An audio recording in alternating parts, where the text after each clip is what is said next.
Welcome to another episode of The Cubic Report. I'm glad that you joined us today. Today, my guest is a person many of you will find very interesting and relevant. She will talk to us about a phase of life that many are going through, and increasingly many who will be going through. I've been wanting to do this podcast for several months now, and glad that we can talk today. My guest today is Carol Emerson Hill. So, Carol, welcome to The Cubic Report. Thank you so much, Vic. I've been listening to your podcast since you started, and they've always been so uplifting and encouraging and amazingly informative. And I'm just honored to be asked to be able to speak here today. Well, thank you. Well, I appreciate those kind words. And I'd like to first of all answer a question that you might have. Well, who is Carol Emerson Hill? Well, Carol is a Hudson certified coach specializing in career and retirement transitions. And that's actually the topic that we will be talking about today. We'll be discussing the topic of retirement. Both of us are retired and are very well acquainted with the topic, not because we're retired, but because both of us have worked in fields where we have talked to other people and have been instrumental in other people retiring. We'll be talking about the subject from the standpoint of retirement being a transition. Now, you can find out more about Carol on LinkedIn, but she has been a senior consultant, career management, executive coach, career coach, resume and interview consultant, career and retirement management, executive coach, all kinds of positions. Carol, can you tell us a little bit more about yourself? Oh, sure. Thank you, Vic, for asking. So I actually found myself in a role that I never even knew existed in about 2001 after being laid off from National Semiconductor in the field of human resources. And I ventured into what they call outplacement, which is actually helping people who are in transition from one company and to a new career. At that point, it was common for companies to actually buy programs that would be supportive of the people that were being laid off. And so I also found myself, in that position. So kind of understanding what they were going through. And I was bashed into the crash of the dot-com crash of 2001. And I can just say that there was one company that was a customer of ours that had 90,000 people. Many people feel that they did something wrong. And when they come into my office, why was I the one chosen? But when you look at the massive amounts of people, and really the smaller amount of individuals was for performance. And then I was involved in the 2008 crash. So I was there at the organization for almost, at least 18 years, maybe longer. And I moved from being an in-office coach, career center coach out at Intel, into managing the office, and then managing 6 offices, and then managing the Northern California and the Northwest markets. That's kind of an overview of my role at the organization that I worked for.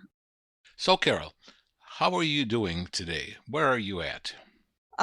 Well, one of the things that I would say is how am I today is I'm actually retired now. I moved out of the organization that I was working for about probably it's been 5 years now. I had a very, very amazing and wonderful job. I never could have imagined being able to do what I was able to do and help the people that I was able to help. It was an amazing, wonderful time. I worked with people that were smart, and I loved the conversations. I loved learning.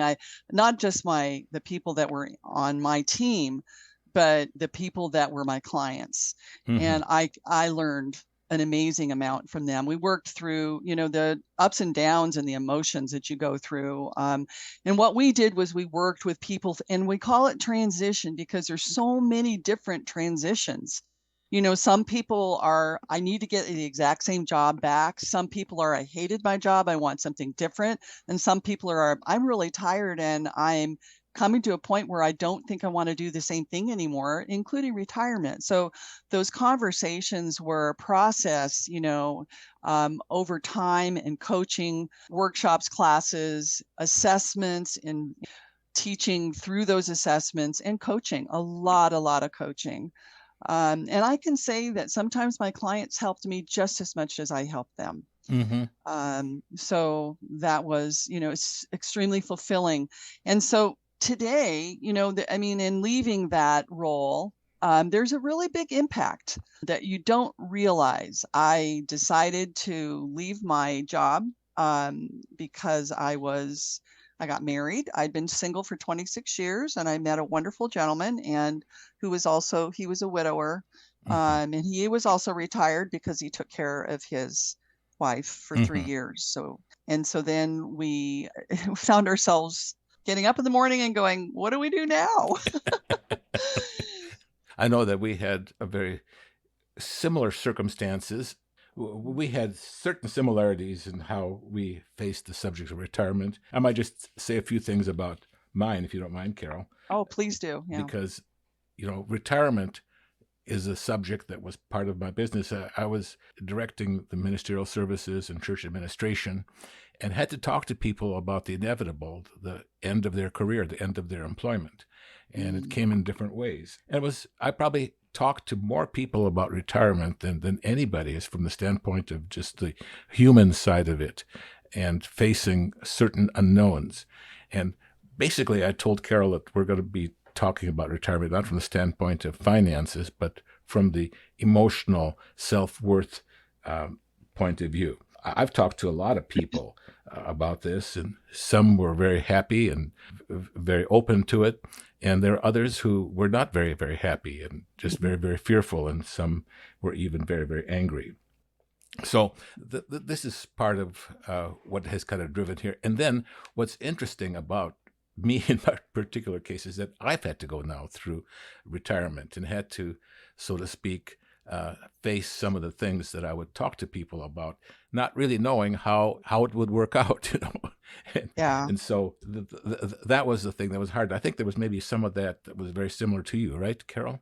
Yeah, it's interesting because you do get a little bit caught off guard. I think sometimes more so when you don't realize that you have to be retired. I chose to, but I did not realize the impact. And I was thinking back on some of the training that I did in times past, and there was recalling the stages of grief by Elizabeth Kubler-Ross. And when you look at those stages, denial and anger and bargaining and depression and acceptance, we think that and we teach that, but when it's us, we don't consider that we're human. Mm-hmm. And that we're going to probably experience some of these things too. I also was in human resources, my earlier career before I was working in career management. I think that people who are retiring, especially, my familiarity was more in the high-tech region of California.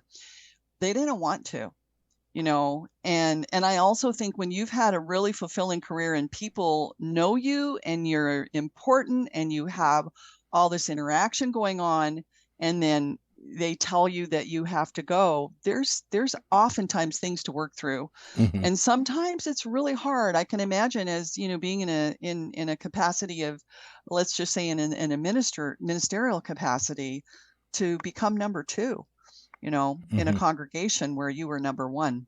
Well, I know that the day finally came, and it kind of came somewhat suddenly, although, it was something to be expected. The board had made a decision to move on to somebody new, and I was very happy for 9 wonderful years, that I had Yeah. in my particular role, and I loved it. So are we, by the way. Well, thank you. I know that Mhm. people ask me, what was the best trip that I have ever taken? And I said the most enjoyable trip that I have ever taken was from my home to the home office, Yeah. because Yeah. I really enjoyed the interaction with all the people there. We had a fantastic family-like team spirit. And I feel that generally speaking, everybody liked one another and everybody really worked for the betterment of the organization. And then, all of a sudden that kind of came to an end. Mm-hmm. And then I found myself not being on mailing lists and dropped. Mm-hmm. And I thought, what is the meaning of all this? All these things that I had, on that I was always a part of. All of a sudden, it wasn't that. But Yeah. as I think we'll talk here in some of the advice that you gave, there are actually very, very good rainbows beyond this. Mm-hmm. I'm relating in some ways to another thing that happened inside of my work and in the world of career management. And we had just gotten this huge accomplishment plaque that we were the #1 in the country. And thank you very much, pat on the back. Let's send them away to Scottsdale, Arizona to celebrate. And then on a Sunday night at 9:30, my phone rang and my boss was crying. And she said, tomorrow you have to lay off your teams. We're closing 4 of your offices. And oh, by the way, you're no longer going to be who you are. Oh, Right. With a $10,000 decrease in my salary.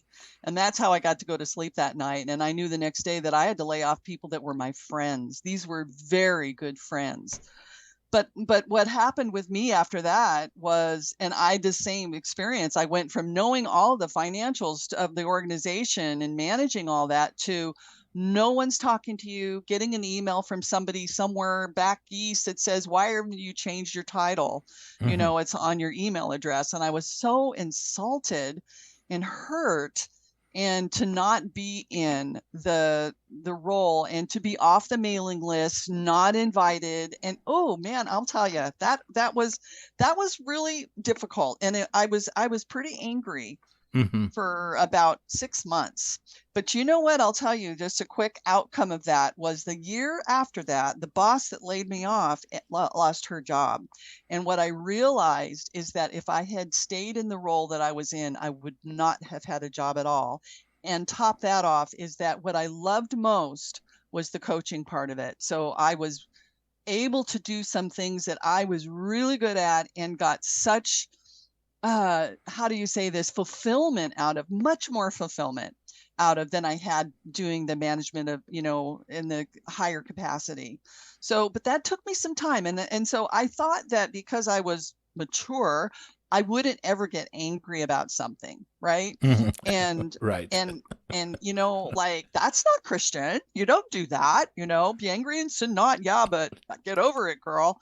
Well, I couldn't get over it for a long time. So, but anyway, I did finally. Well, that's the thing. And That's a statement of fact because I've talked to people too, about this, and they would talk sometimes years later and say, "I remember when you talked to me about about retirement, and I didn't really mhm, want it." And there were different reasons why that had to happen, but I know that it does leave a deep scar with yeah, people. And here we have to say that we have to all be ready for that day because that day will come in some way.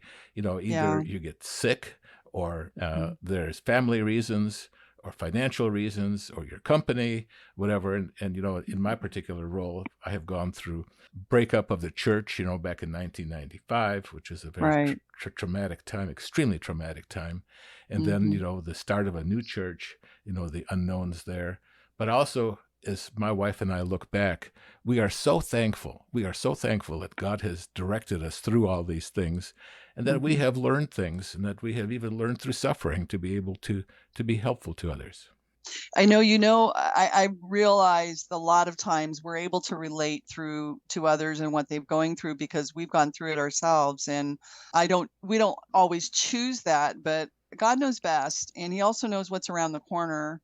And I don't always like that, but it's what is, right? And I have to say it's taken me, we moved out of the area, we and into a brand new home and church area, and I lived in the other area my whole life. And when you're in your 60s and you're uprooting everything and then moving away, it's really discombobulating, I guess I Hmm. could say. And of course, then after COVID, you start a new congregation wearing masks for the first 2 years, and you look at everybody and you think they're mad at you, right? And like, whoa, these people don't like me very much, but nobody can tell what an expression is with a mask on.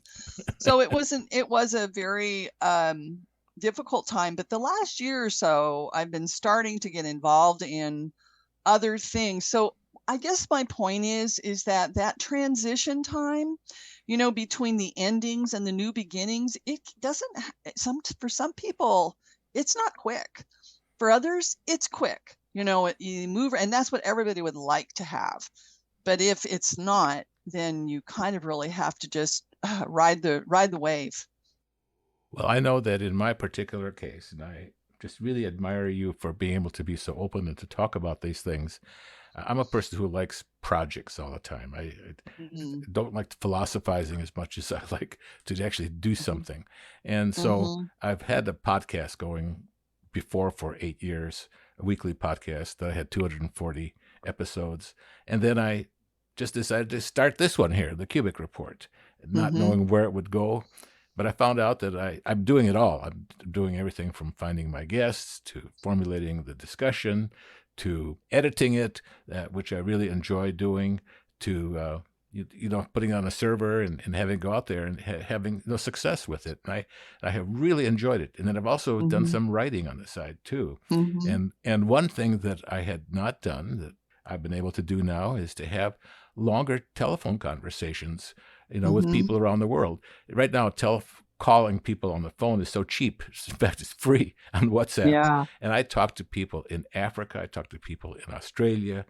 I talk to people all over the world. And I can Mm. actually have a half hour to 45-minute conversation that's satisfying, that is That's mutual wonderful. good, instead of just saying, look, I only got 10 minutes. Let's get down to business. And I find that Mhm. having my experience and to have the knowledge that I do to pass on to others is helpful, and I appreciate their friendship and being able to be able to talk to them and to hear their story out about their children, about their family, about their work, about all types of things that relate to life. Yeah, that's wonderful. It's a blessing that you have all of those different skill sets, and you have a broad spectrum of areas that you can apply yourself to. And some people, when they're going through retirement, were very focused on one area. And I remember I used to lead these executive network. It was an executive roundtable, and every Monday. And I'll tell you, you see the humanness of it doesn't matter how high up you are. I worked with, people in the ground floor of the manufacturing groups that were losing their jobs, and they didn't even speak English. I had to try to translate Vietnamese on them, talking about words like "What's your accomplishments?" And they look at you like, "What?" But they all have families. They all had a job, and some of these people come through cultures that look at losing a job as like a black mark on you. And when they don't understand the realities of the modern day industry, and how they just move on. But so their focus was sometimes narrow, Hmm. and very difficult sometimes for them to kind of broaden out and look at what other things are there. So what I found is that in those groups, it was facilitating those groups, they helped each other. So staying involved with people, getting involved in some type of sometimes people don't like the word support group, and you can call it whatever you want, but it's other people helping other people. And also, this really broadens your network, and you also get to celebrate successes.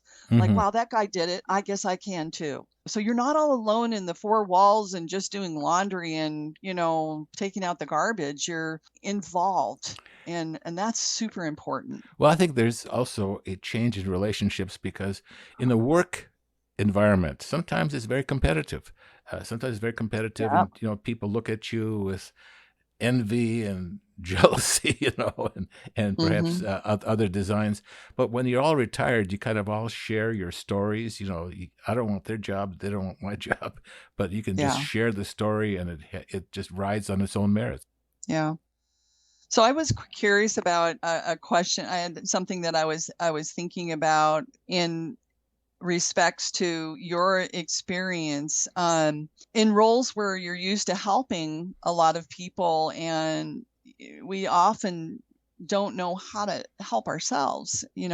I just recently realized, this is really silly, but the second part of the greatest commandments, which says love others, well, didn't know or think about it, said as yourself, right? Hmm. And so I'm just curious in how you're taking care of yourself. Probably not as good as I should. With Mhm, I know those words, loving yourself, and I've even seen mhm, seminars and people talk about that, and still in my mind, I think of that as being very selfish, to mhm, be mhm. to be loving yourself. So I have perhaps not really attuned to that because I'm not sure what it means to love yourself. Is it Right. to look at the mirror and look how nice you look, Yeah, or yeah. narcissism and that type of thing? And I absolutely don't really go that direction. But I would say that one way that I take care of myself more is that I'm with my wife almost the whole time. Mhm, We no longer travel like we did, and we have just done a lot of travel. We just zing here. I've been to all 50 mhm, states. I've been to all 5 continents. I've been to almost all of our church offices around the world, and I loved it. I loved it. But now I mhm, don't mhm, have that desire to just take off and go there. But I find that just sitting down in the morning and talking longer, with her, we talk through something, and we mhm. find that we don't have to hurry it up because I've got to get to work, but to be able to discuss it. Also, I feel that we have a program where I try to exercise. I've gotten a little bit of a knee problem here, but Mhm, I know that that is very, very important. And also, we have decided to listen to a few audible books together, which has been very helpful. So we've done other things that are more time consuming, which we couldn't afford to do because of mhm, time, but now we're able to do them, and I find that they are very, very healthy that way. So mhm, we're getting there. I've just been retired now for 10 months or mhm. so, and Wow, I'm surprised it's it, been that long. it's been that long, and Yeah. honestly, Carol, with your writing to me and just asking how I was doing, not knowing that this was your business or this was your career, kind of took me Mhm, aback at first, and I thought, well, this mhm. lady's kind of really concerned. and, and you wrote me that memo, and you talked about different things to be done, and then I Mhm. saw what you were doing, and it was just so helpful. So I contacted you, and this is how we were able to get talking about this subject. It's also been Well, very helpful to me mhm, to kind of wrap my mind around real positive things and to see new opportunities that have come my way. Other things have kind of come my way. One is that our local Rotary Club here asked me to be the president, wonderful. of the club, and I thought, Yeah, and I felt a certain sort of a bump in self worth. And yeah, the way they put it, this is if you can run a church, you can run Rotary Club. So, yeah. so I thought that was Yeah, wonderful, and also I sit in on meetings with them and, good for and find you. myself talking with. We do have community leaders, in our club where we're all equal. Yeah, We have a school yeah. superintendent, we've got the chief of police, we've got a Delta Airlines captain, we have a judge, domestic relations court judge, where we're all friends. We're just Mhm, we as Rotarians, you kind of are equalized, and so I have found that to be a experience. I've been in Rotary for 23 years, but to be in the management of it has been very, very uplifting. So they're just new areas, and then as I speak and mhm, as I talk about things, and also one more thing that I've done, as people mhm, do, is they start writing memoirs, if you want to put it that way. And mhm, I want to write about certain things that I have experienced in the church, because I've been on the ground floor of some of the troubles that led to the start of United Church of God, and also been on the ground floor of United as we started the new direction.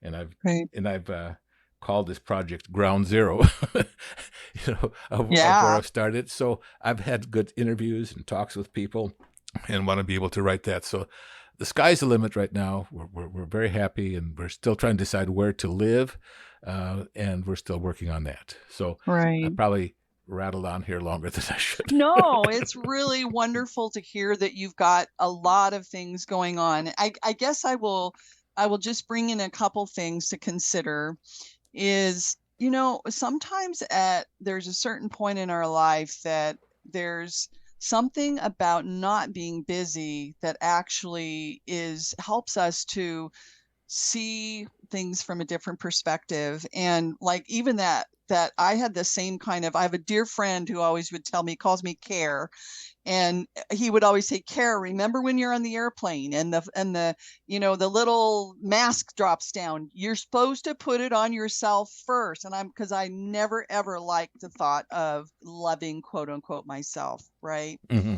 So but it's like I'm learning that I don't have that right, and I'm not there yet about just having a sense of self-respect because of who I am in God.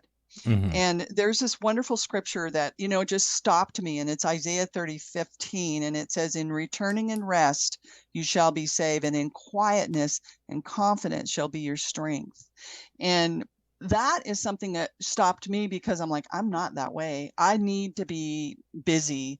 I need to be involved. I need to be, and I was taken to a place where that was very different, and I'm learning, I'm growing, and I'm waiting on God, right? For him to show me what's next, Carol, right? Mm-hmm. And so, I was thinking about some of the things that people have gone through, rolling back into my job a little bit. I know the impact and this of these types of changes, and sometimes they sneak up on people.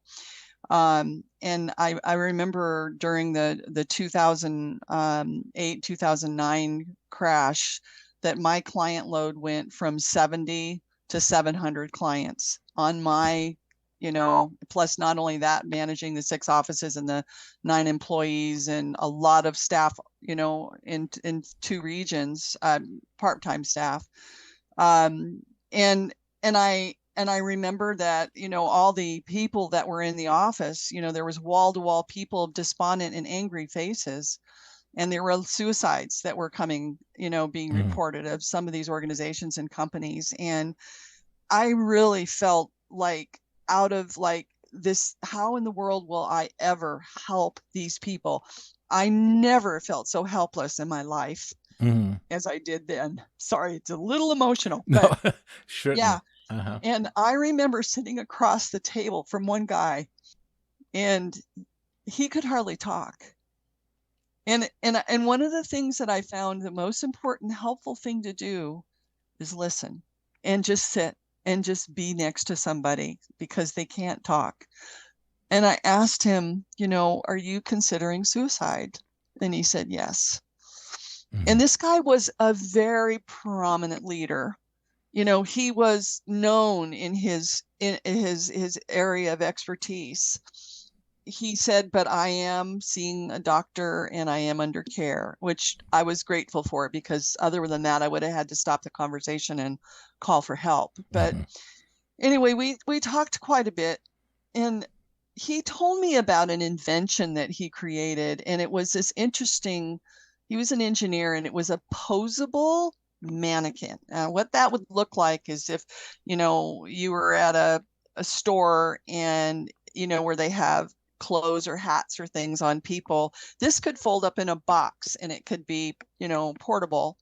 So he brought it to me a few days later and he showed me. He was so proud of it that he had made this little guy. I don't know, I've never seen anything like it in my life, but it was his little creation that he felt he wanted to show me. And the next morning when I got up and opened up my emails, there was a email from him, and it was a picture of this posable mannequin on its knees with praying hands, and it said, you saved my life. And so What a story. sometimes you don't realize how little things, just sitting with somebody, just listening, just so, when I hear of somebody going through something, that I realize how huge impacts can be. I had one, client that who's actually still a client to this day, who almost lost his wife, and he got laid off, and his wife had breast cancer. And out of that, he decided to create an instrument that would help to detect cancer, and he was not from the medical device industry. He was out of the semiconductor capital equipment industry. Mm-hmm. He created with another individual, another engineer, this device that's now being used in hospitals and helping to detect where cancer is, so they don't have to go back through the pain and agony of what his wife had to go through with multiple surgeries. But he reinvented his life many times, and we've worked through those times as friends, as a client, and you see people. It's just, there's hope. That's what I want to say is that there's hope, Mm-hmm. and you just kind of, you don't know what's coming tomorrow. You're going to face what you're going to face, and you're doing, in your case, I would say I'm really excited to hear all of what you're involved in, but sometimes it's okay to lick your wounds. Yeah. you know And pain. It is pain. There's no other word to yeah, put syrup on it that describes anything different. But yeah. it is painful. But Mhm. that when I think about our Savior Jesus Christ went through the pain that he learned That. through his suffering, and Mhm. I understand that there's just certain things you will not understand unless you go through it successfully. And I feel sorry for those who actually do commit suicide or those who do fall off the cliff, Yeah. but I'm thankful for those who really get through it and become a Mm. better person from it. I know Well, one. and I'd want to add something. Sometimes it's letting go too. Mhm. Sometimes there's the roles that we have a difficulty letting go of our position in our, because there's this big ego involved there that you didn't realize you had. Mhm. And I really faced that big time. I felt like, wait a minute, how come nobody's calling me anymore? How come I'm not important? How come and I didn't like that, you Mhm. know. And sometimes it's difficult to move from one capacity to another. Everybody's different, as I say, but it is also another challenge that people face is their egos. And that's hard to admit, Mhm. that this is nothing more than just pride or ego Mhm. or that's been injured and bruised. We all, as human beings, have it, and that is one of the things that we have to learn to deal with. I find, too, that one more thing that this change has done is really made me look around to other people. I've been in the Mhm. service business, so to speak, serving the ministry, serving Yeah. churches and everything. But then, are you really serving, or could you be doing more? And people say, well, Mm. how could you do more? Well, there are more people. There are people that you could really help out. One of them is, our family. I have grandkids, and Yeah. listening to the granddaughters talk, and if we're planning with one of them, we're planning a trip, and we're looking forward to where we're looking in a more laissez-faire way on Mhm. these things rather than just being stuck to a very, very rigid schedule. And so Mhm. I find that one of the reasons, in the book of Isaiah about the subject of fasting is that, have you cut yourself off from your close ones? And Yes. one of the reasons, for fasting is to be able to connect to people who are close to you like you hadn't before. Yeah, that's so true. And when you're thinking about what helps people through these kinds of things, what's helped me, s- I've got a knitting group, that I get together with, and I think I rip things out more than I make anything. But it's so much fun to be with the ladies and hear what's going on in their lives, and it's a different type of connection, but it's a connection, Hmm. and it's sisters sitting together, and my sister is here, and a lot of the reason that I moved up here was because of her, Hmm. and she's also in the same career as I am. She's a professional resume writer. She does more of a different focus than I do. I'm actually just joining the guild for spinning and weaving guild here in the local area, and I would love to become a master gardener because that's one of my loves. So there's new things for me. I've been asked to go back to where I was and, in a different capacity. And I just thought, the last thing I really want to do anymore is just sit. I sat a lot in my job. I was either coaching in front of at tables, I was either facilitating groups, or I was, on the phone in meetings and Zoom meetings and meetings, right? Mm-hmm. And I think that hurt my health. I had cancer when I was 2013, Hmm. and so that changed my life a lot and my perspectives and the reality of life. And I just want, I don't know, I think that those small relationships are not so small. No, They're actually really big. no, they really aren't. In fact, one person Mhm. commented to me is that he knows that our church does not have huge membership around the world. In some countries, there's Mhm. just 2 or 3 people. And he said, this is for a person outside of us. He was Mhm. commenting about just the people that we serve in Scandinavia, for example, and in the Baltic republics. It's a handful. It's not many. But the thing is, those people are important to God. And we have Yes. volunteers that are willing to go there and to serve them and to talk to them. And it just shows, God's desire not to just work with big crowds and what's economically feasible, but to work with all kinds of people. I'll tell you a little Mhm. story here, too, is that I had a person who wrote to me. He saw my name in the magazine and one of the articles that I had written in Beyond Today, and he wanted to write directly to me. And he just said that I'd like to write to you. I'm 102 years old. Oh, wow. I live here in Florida. I looked up his town. It was outside of Miami. And he says, I'm very lonely. He said that I have outlived all my 3 children. Mhm. My wife died a long, long time ago. All my siblings are dead. And one of my grandchildren was murdered. And, he just wrote his whole story out. And Oh. so I took the time to write the first couple times. I hand wrote him, a longhand. Mhm. And then we've been writing back and forth, for a good 4 or 5 months. And we've developed a relationship. Now, I would not just do that out of the blue, but he is important. He's 102 years Yes. old. He's a life that God Yeah. loves. And, and, Yes. and I've been able to be an instrument. So I even sent him some stationery and stamps, so that we could, Oh. continue our conversation. But I do feel like different things become important after Mhm. retirement. Yeah, it's really true. And, sometimes I don't know, I remember hearing this person, she was a podcast person. She said, "Don't forget that God loves you, and he loved you before you were even born with an everlasting love." Mm-hmm. And, that spoke to me. I just didn't realize it. It was like, it made me cry because I thought, oh, I never think about that because I'm always busy, right? I'm always busy trying to fix, help, Mm-hmm. whatever, in my life. It's just the way that I am, and God made me, and that's okay. It's just that I'm learning new ways of being, and one of them is receiving from Him, just a different kind of um, depth, I guess you could say.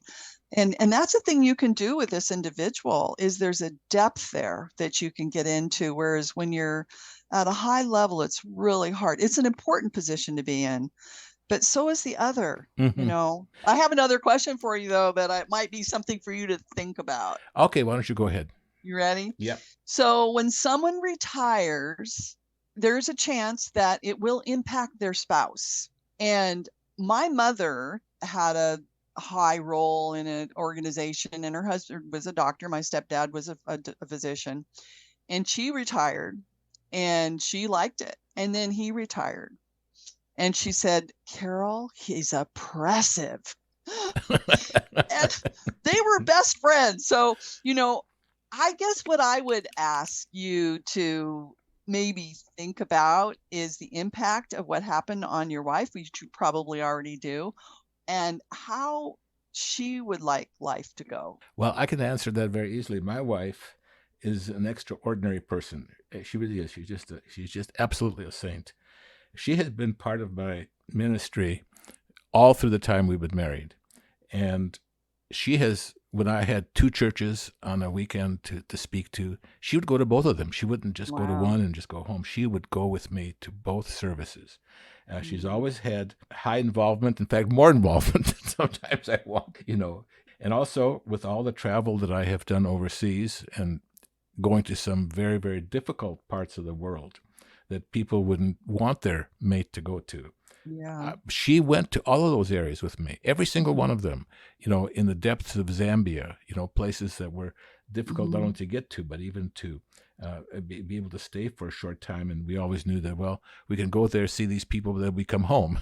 These were difficult areas, but she's the one that's been the saint in it. And now, basically, our situation might be a little bit different because my wife has always been a part of our ministry. Now that I'm home, she loves it too because nothing's changed really. Yeah, good. Well, just make sure you ask her that. Well, I certainly will. Carol, give her the chance to answer that question. Okay, yeah, I answered it sort of without her input on it. So we'll see if this plays out in the final edit. It means she was okay with it. Okay, all right, that's fine. Carol, it's been absolutely wonderful talking to you, and I would like to be able to continue this discussion because I would like to know more about different tips that we could give to our audience about advice to plan, because it doesn't take too many mathematical genius to know kind of when your time will be up. And I think the most important thing is to tell them what to expect and tell them that how they will feel, exactly what their feelings will be and how to manage them. Perhaps give some success stories, of people that have been. Also, you might want to tell people or talk to people about kind of preparing a route of what they would like to do.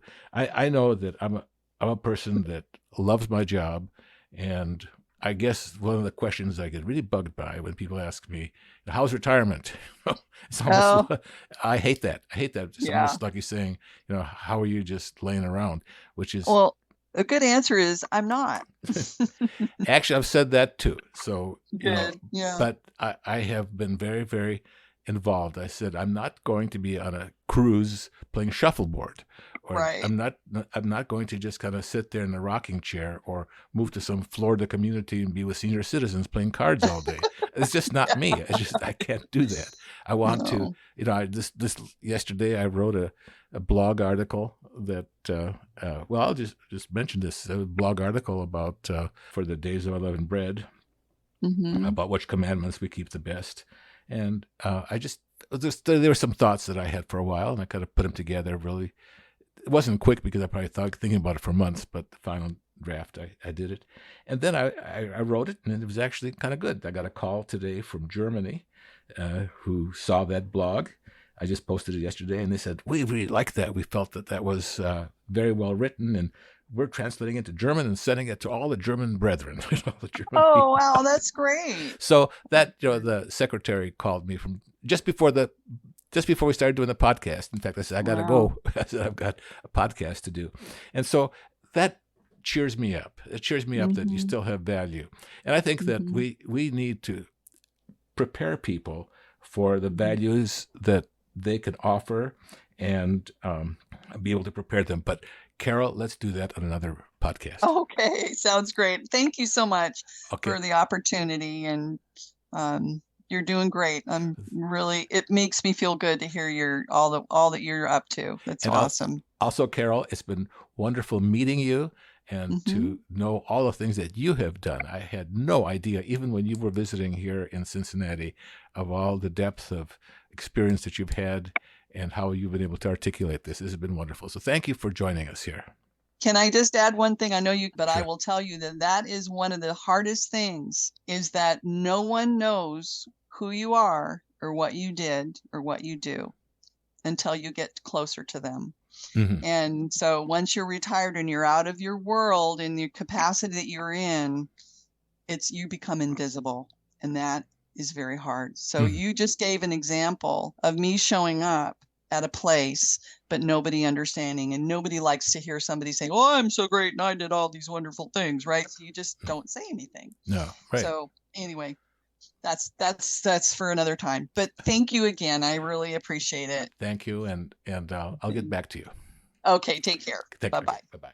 We thank you, our listeners, for joining us here today for the Cubic Report.